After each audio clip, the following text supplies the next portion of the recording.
All right, I think I need to position this camera. I was charging the phone. Sorry about that. My battery is low, so I'm going to do just a quick video to address a question from Elizabeth. All right.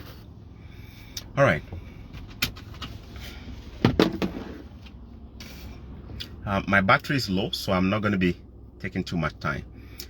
Elizabeth asked a question. One of my followers asked a question on one of my live videos. Elizabeth, her name is Elizabeth. I think she's Nigerian. She asked a question. She said, I want to migrate to Canada with my family. I have kids. One is 9 years old. The other is 14 years old. We want to migrate, but it looks like my husband will disagrees with me on something. Elizabeth's question falls into a similar questions that many of you have sent me emails about. Remember, I am not a counselor. I'm not an immigration consultant. Whatever I say to you, treat it like my own personal opinion. If you think it works for you and your family, you can use it. But if it doesn't work, don't fault me. Go and try something else and see what works for you. First of all, migrating to Canada is much easier when the family is on board. Like if it is a couple, husband and wife are on board, right? If one of these partners is not on board, it can be very challenging, especially if you have kids. Permit me to sneak in this story of a Nigerian professor, a lecturer, a very young man who was a lecturer, was doing so well in Nigeria, academically, publishing papers and stuff. I've actually seen his papers. And I think he was doing well in the department he was working in, I think economics or something like that. And then a wife wants to migrate to Canada. So the wife wanted to do a permanent residence. The husband did not agree. The wife was so much into it. They had one child at that time. The wife was interested. The husband said no. And I think it makes so much sense, guys. So let me turn off the car. I want you to listen to this part carefully. There is a reason why many people don't want to travel. Don't fault them. There are some people who are doing way better in Africa. Traveling may not help them. I'm going to say this again. Traveling is not for everybody. It's for some people. There are some people who are already doing well in Africa. Think about someone like Dangote. What do you think Dangote they can do for here? Huh? Let's be honest. What is Dangote coming to do here? Maybe unless he's coming for healthcare and treatment and vacation. But he's got so much going on in Africa, he can leave. Now, the people who normally have a difficulty in leaving Africa are two kinds of people. One, those who believe so much that their destiny is to stay in Africa. Those people, no matter what you do to them, they will move. They will move. They just believe so much that their destiny and their soul is in the motherland and they are supposed to stay. For such people, if you force and get them out, you hurt them so much. You do a lot of bad to them. The second category of people are people who are financially comfortable. Maybe a businessman, a businesswoman. They go to China, they have stores, they run this, they're doing good.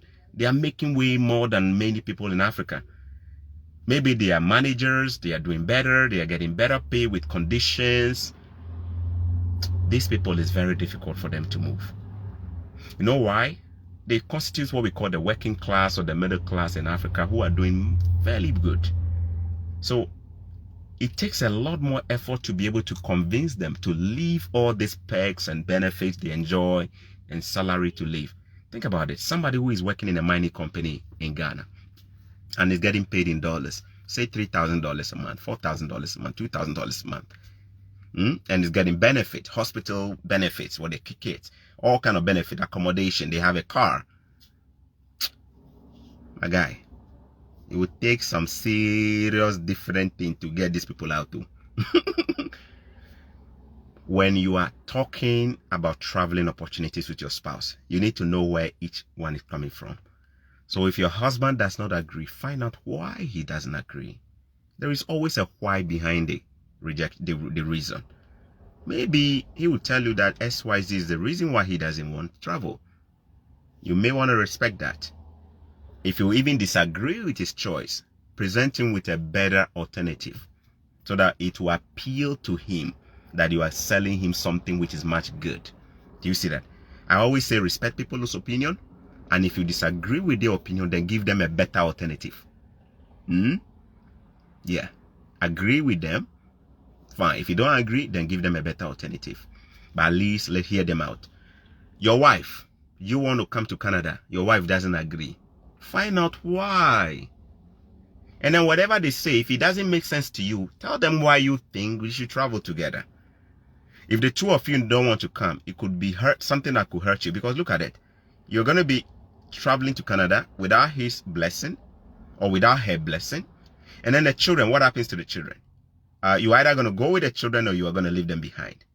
And at the end of the day, you're not going to be enjoying it because one part of you, your soul is going to be in Canada and the other part is in Africa. And as you are even in Canada, the devil will be selling you all kind of thing that somebody is warming your bed or your wife is doing something, your husband is doing something there, right? So it's always good when the couple are on the same wavelength.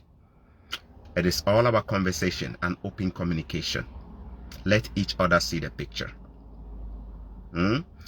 The kind of family couple or the kind of couple who don't have a difficulty traveling, yeah? They are the people who are desperately looking for the opportunity to live. Nothing they work. We the wars or we the ajekpakos, or we the people who are struggling, nothing they work. We they apply for job, we know they get. You don't even need to say it to your boyfriend, your girlfriend. You don't even need to say it to your wife. Before you say Jesus, bless that one. Let's go. They're already on the way. The people who have a difficulty are the people who are already doing good, comfortable. They are professors. They are medical doctors. They are people who are living what the African would say is a comfortable life there. It's so hard for them to just make a decision. If you see them make the decision, it could be for two reasons. One, because they want to plan for their children's future by giving them a different country. Two, because they have done research that shows them that whatever they are getting now in their own country is not enough. And they can even get better somewhere else. That could be the reason. And finally, I said two, let me add one more. Those who will also be traveling are people who I call the Josephs of the Old Testament. The Joseph of the Old Testament had to go into exile because that was God's plan for him.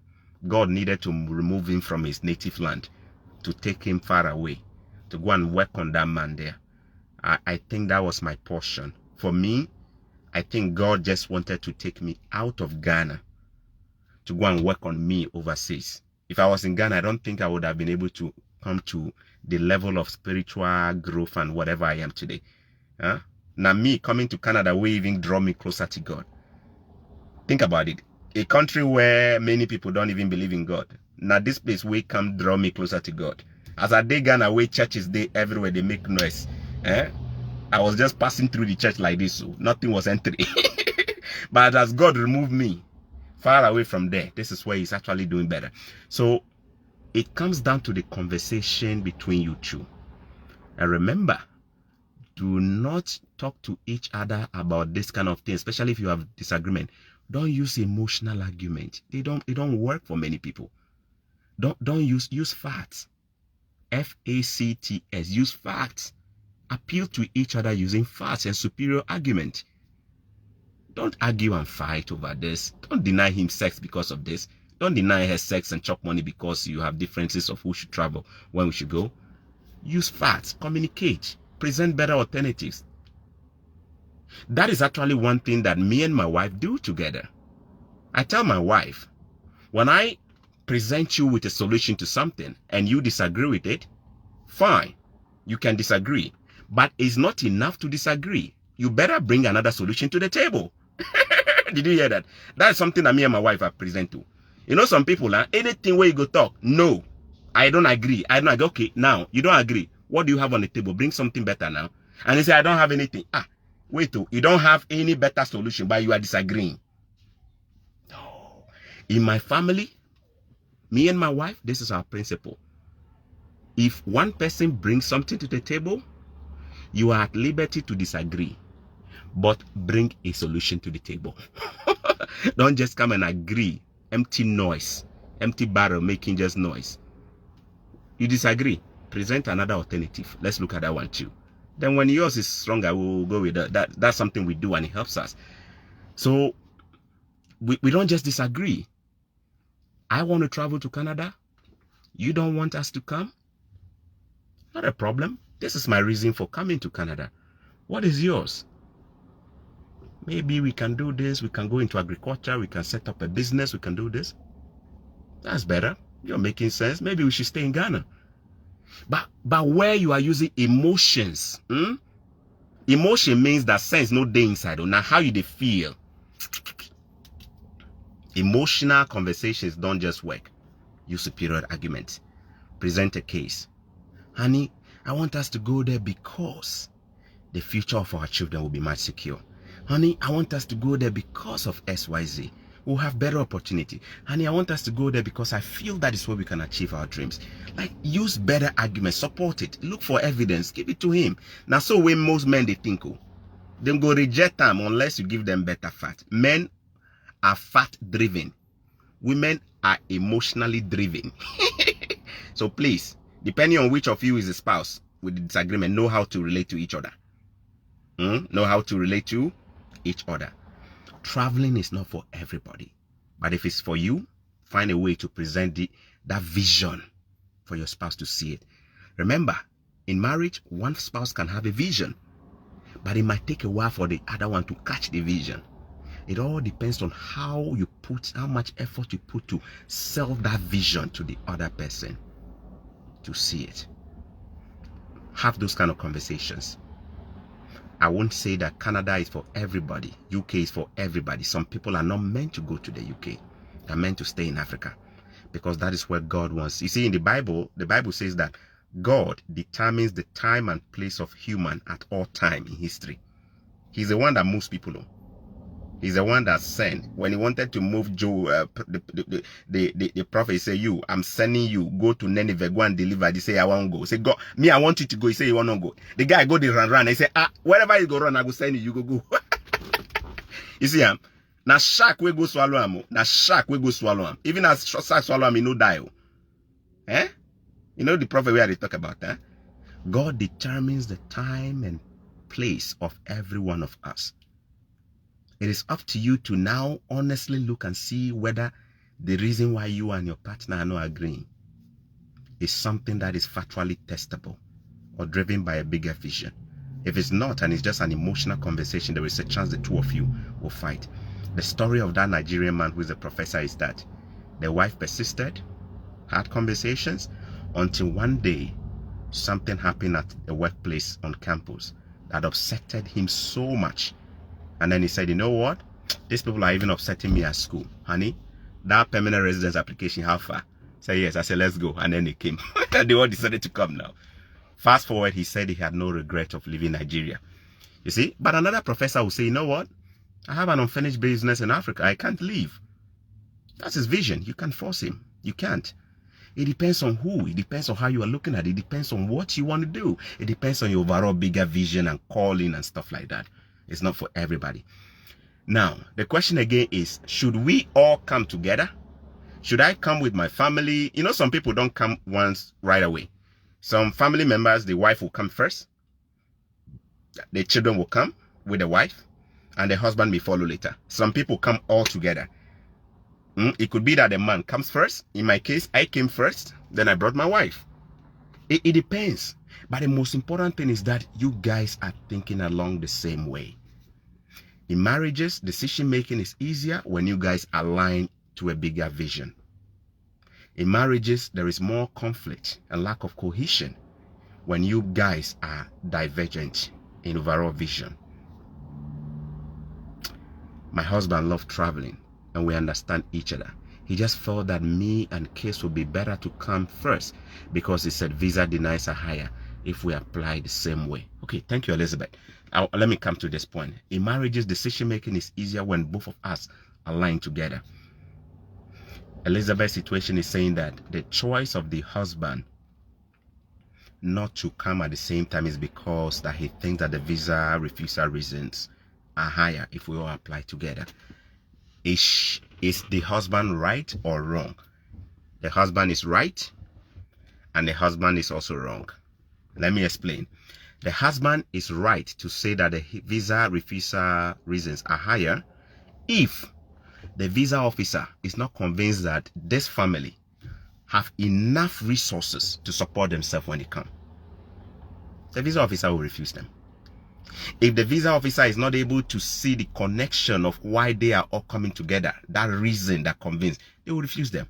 So on that note, yes, your husband is right. You know, some people want to come with a family of 5, a family of 6 kids. But financially, they do not even have what it takes to support themselves when they come here. Their bank statement is not there. Both of them are maybe unemployed and they are traveling. It makes it easy for the visa officer to refuse that visa. But let me answer the other part. Your husband is right. Remember I said the answer is both yes and no? Your husband, which one did I answer first? I think I answered that he's right, that the visa is going to be high. He's also wrong in a sense that where both of you have all the financial resources to support the cost of your travel, and you are not looking like people who are running away because of financial problems, because country no good, no job, nothing, and you look like a family that is already doing fine, the visa officer mostly has no reason to refuse you. If they do, you can always challenge their decision through the proper means. In short, what I just said about this situation is that it could work for you if you look at your situation and you determine which scenario will fit for you. For some families, coming together could be easy because they both qualify and meet all the criteria. For some families, coming together could hurt them because they do not collectively meet the criteria, financially, resource-wise and stuff. So if that is the situation you find yourself, one person coming and then bringing the other person later on is smart. I came and brought my wife later on. In fact, at that time, I wasn't married to my wife. But what if I had applied and brought my wife together? What was the chance that I was going to get it? I would say, in all fairness, probably I would have been refused the visa. Do you see that? But once I came in, it was easier for me to get her now. Do you see that? So the beauty about Canada is that, I don't know about other countries, family reunion is an easy thing, especially if one partner is here and has the papers, right? It's so easy. Even if you don't have your papers, you can easily bring your spouse. You could be a student. So long as you are enrolled, you can easily get your spouse to come in on a work permit, open work permit or something. Your children can always reunite with you, right? So explore your situation, understand your situation, look at the financial requirement, look at the requirement and see whether it is in your interest to travel together. It is also much easier for families to travel together where the children are extremely young. For example, Sarah and Afful, my friend whom I interviewed, the baby was 3 months old. For God's sake, it doesn't make any sense to give the mother the visa and refuse the 3-month-old baby a visa. It doesn't make. Who is going to be giving that baby breast milk? You understand? The mother needs to have the baby. So it depends. But look at it. If Sarah and Afful had a child who was 17 years old or 21 years old, and all of them want to come now, the visa officer is going to be treating that child as an independent adult to see what exactly he or she is doing in Ghana, for which reason they want to migrate along with the family. Like, you know, it depends on the unique situation of each person. Assess yourself. Your children are 10 years old, they are fairly younger. They need to have parents around them. Your children are 11 years, they are 12, they are 13, they are vulnerable. They need to have their parents with them. The chances that they'll get it. But the more your children are older, then you need to meet a set of criteria for them to what? Be able to. So look at your situation, assess your situation, and be able to. Thank you, sir. My husband have business and we have up to 45K Canadian for family of 4. Is the finance okay? I won't be able to speak to the specific of finance. Please watch my video on proof of funds. I have gone into more details on that. It's on my YouTube channel, proof of funds, and how to meet that requirement.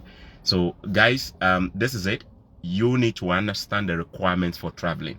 For example, are you coming as a permanent resident? What are the requirements? You need to check them. Are you coming as a student? What are the requirements? You need to check them. Maybe you are coming as a refugee. You can come with your whole family. It doesn't matter their age. Refugees are so unique, huh? For refugees, they don't. I don't know, if you're coming as a refugee and you apply and you're successful, huh? They don't even check your financial requirement. You could even have a medical issue, they'll still give it to you. Just because with the situation of a refugee, we say that they are coming because they need a second country to be home. So we need to house them regardless of their situation, right? But if you are migrating as a student, as a permanent resident, then the criteria for coming to Canada has to be met and checked convincingly, if possible. Check the list convincingly for them to know that you're moving. Remember also, you have younger kids, less than teenagers, age like 10, 11, 12, 9, 6, 5, 4. Chances that you can easily come with this case are higher because they are vulnerable. We can't leave them behind, right? It also comes down to the financial capacity of the parents. But if you think financially you are not there, and if you think it could hurt your application, remember, it doesn't hurt for one person to come. And then when you arrive, you bring the other people. It's just a matter of time. My wife had a patient, so eventually she came, and she's here. It's just a matter of time. So look at your situation and see which one best fits you, okay? But remember, at the end of the day, there is no issue where muff no they talk more. Now muff where they take cause problem. And this same muff where they take talk. So whatever is a slight maybe disagreement on what time, when to come, remember to always use what? Pure analysis, pure facts. Present the case, let it make sense to each and every one so that we can say, okay? All right, Sam Pitete, I used to do so until I changed giving fact. Reasons I want something to be done. Reason is I want something to be done. Okay, I think I understand you. For me, when I say fact, it means that I'm not just making emotional argument. I want you to know that the basis of this decision is XYZ. But I still think that you are saying you're a pragmatic person, meaning that you don't just say things, you like to act them. I think pragmatism is, there's nothing wrong with being pragmatic. The most important thing is, guys, let's make our decisions based on pure facts. Because remember, the facts are there, whether you like it or not, they are still there. And you need to, the requirements are there, they are called facts. Whether you pretend you don't know the requirements of traveling or not is another thing. But when you submit your application, they will check it against the requirements, which is a fact, right? So, all right, thanks so much. All right, guys, thanks so much for tuning in. This is a short one. Elizabeth, I hope I answered your question. If your family in a little bit of a situation, a fix, where you don't know whether both of you should come, one person should come, the other should stay back, we've got case, why not? I hope this video helps you. And remember, check the requirements of traveling together. Some people come together as a family. Some people come alone and bring their families together. There is nothing wrong with any of the approaches. The most important thing is that you are familiar with the requirements of the type of application you are doing. And you are confident that you check the box and the links, which we call the checklist. If you check all of them, the visa officer will genuinely have no reason. If they do even refuse you and they think you have a genuine case, remember you can challenge their decision using an immigration lawyer. You can request for them to provide you with the actual notes of reason, not the generic one that they give to everybody. The proper note that says the reason why they are disqualifying you. And you can always challenge them through an immigration lawyer or something like that. And it will be all right. Thanks so much for watching. Have a good day. That's my last video for the day. God bless you. There's a Choco Millionaire. You don't need more money, you need more wisdom. May God give all of us more wisdom so we can live a better life. Have a good day. Bye.